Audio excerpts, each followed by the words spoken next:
Red, White Wonder, a summer in Washington, D.C. For years, Tony and Jessica dreamed of visiting the nation's capital. So when summer arrived and work slowed down in Arizona, they booked a 4-day getaway to Washington, D.C., eager to experience the history, the museums, the monuments, and yes, the food. Tony, 25, with brown hair, brown eyes, and fair skin, wore light blue jeans and a comfortable gray t-shirt, always with a travel guide or map in hand. Jessica, 20, has brown hair, brown eyes, and fair skin.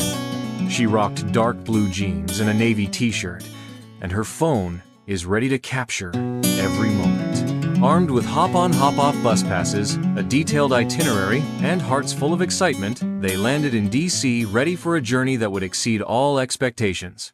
Day 1. Monuments, museums, and the magic of them all. Their first morning began with sunshine and energy as they boarded the red hop-on, hop-off tour bus at Union Station. From the top deck, the city unfolded before them. Historic buildings, rows of flags, and the grandeur of the National Mall. Their first stop? The Lincoln Memorial. They stood at the foot of the towering marble figure, struck by the peaceful strength in Lincoln's gaze. Jessica whispered, "It feels like he's watching over everything." From there, they strolled along the reflecting pool, stopping to admire the Vietnam Veterans Memorial and World War II Memorial, where fountains sparkled in the sun and families took quiet moments of reflection. Lunch was from a food truck parked along the mall. Tony picked up a chili dog while Jessica tried falafel. They sat on a shaded bench, the Washington Monument towering behind them. "Even the food trucks here feel patriotic," Tony laughed, ketchup dotting his shirt. The afternoon was spent at the National Museum of American History, where they marveled at everything from the Star-Spangled Banner to Julia Child's kitchen. Tony lingered by the vintage presidential vehicles. Jessica spent extra time staring up at the dresses worn by first ladies. "I think I'd be a Michelle Obama," she joked. "I'd be more of a Lincoln's hat type of guy," Tony replied. They ended the day watching the sunset behind the Jefferson Memorial, golden light turning the sky pink and gold. Day 1, and they were already in love with the city. Day 2, Capitol Hill, the Library of Congress, a coffee mishap. Tony had been waiting for Capitol Hill since they booked the trip. When the bus dropped them off near the U.S. Capitol, he looked like a kid entering a candy store. They joined a guided tour of the Capitol building, walking through the rotunda, admiring massive historical paintings and the jaw-dropping dome above. "This is where history breathes," Tony said in awe. Jessica took his photo beneath a statue of Rosa Parks. Next, they walked a few blocks to the Library of Congress, a place Jessica had circled and underlined on the itinerary. Inside, it was breathtaking. Marble staircases, golden ceilings, and the massive main reading room glowed with filtered light. Jessica stood silent, absorbing every detail.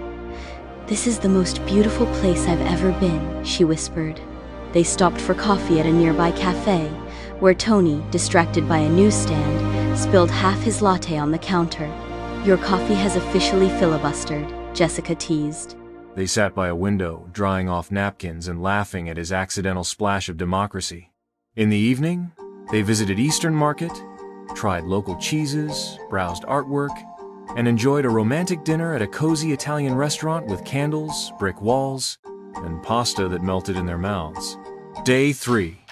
The White House, Georgetown, a twist of history. Day 3 started with a visit to the White House, though they didn't have an interior tour booked. Standing at the gates, surrounded by people from all over the world, was unforgettable. Secret Service agents patrolled with purpose, and Tony couldn't help but imagine political dramas playing out inside. "I bet someone's giving a press briefing right now," he said. "I'm just wondering where they hide the snacks," Jessica replied. They continued on the tour bus to Georgetown, the historic neighborhood with brick sidewalks, boutique shops, and a laid-back charm.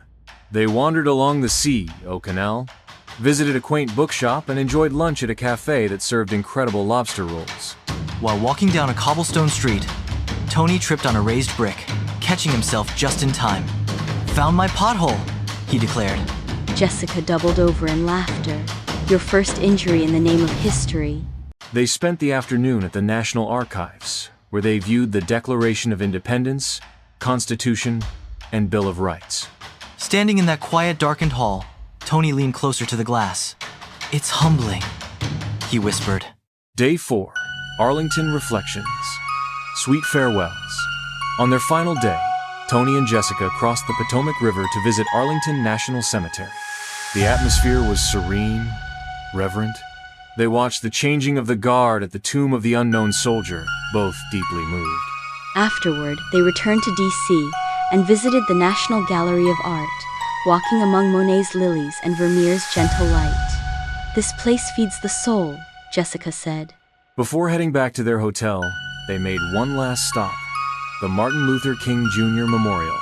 With the stone of hope rising powerfully from the mountain, it felt like a fitting conclusion to their journey, a reminder of courage, resilience, and dreams. That night, over burgers and shakes at an old-school diner, they reflected on the trip. "We did so much," Tony said. "And I feel like we've just scratched the surface," Jessica added. Homebound with history in their hearts. As their plane took off the next morning, the city glimmered below monuments like chess pieces on a giant board. Tony scrolled through photos, each one a memory etched in laughter and awe.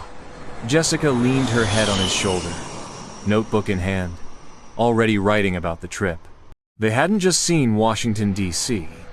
They had felt it through its stories, symbols, and shared moments. And somewhere between spilled coffee and Capitol columns, they discovered the joy of experiencing history together.